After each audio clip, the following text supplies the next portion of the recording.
Okay, you'd asked how I created this with the selection manager. Um, I'll try to recreate this. First, what I did was I've got two separate 3D sketches. One that you had created with the arcs in it, and then one that I created that has all of the lines that just go from the vertices to the center point or to the origin. So direction one, I set this to select group, and then I'd click on the line and then right click, and just go around and do that. If you use the select open group, then I think it will get, in some cases, it will select two of the lines rather than a single one because they all connect at the end. Now, at some point, the preview stops showing, I think. Oh, maybe not. Okay, so that's that. And now we want to go to the direction two.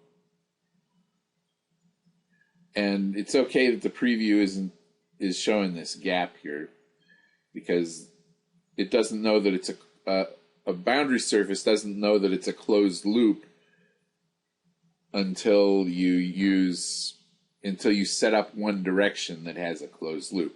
You have to have a sketch or a curve or a profile of some sort that establishes the closed loop. The loft feature, you tell it, okay, this is a closed loft.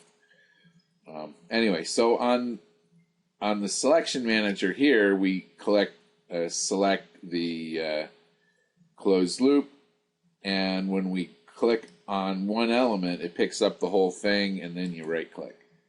All right, so it does that. The only thing that's wrong is that this is not really the shape that you're looking for, because the direction 2 has discontinuities in the tangency. Okay, so it's the sharp corner here, and so on the part it's just going to be sharp corners, and you might be able to change each one of these to something, but what would you change it to? What does normal to profile even mean? See, it gives us an error. In a 3D sketch, normal to profile really doesn't have any meaning, but you can. There is an option to set the tangency for the outside. Oh no! If you use the surfaces, you could do that, but you can't even set the tangency for the outside. So in a lot of ways, this is just not at all what you're looking for, but it is an interesting technique.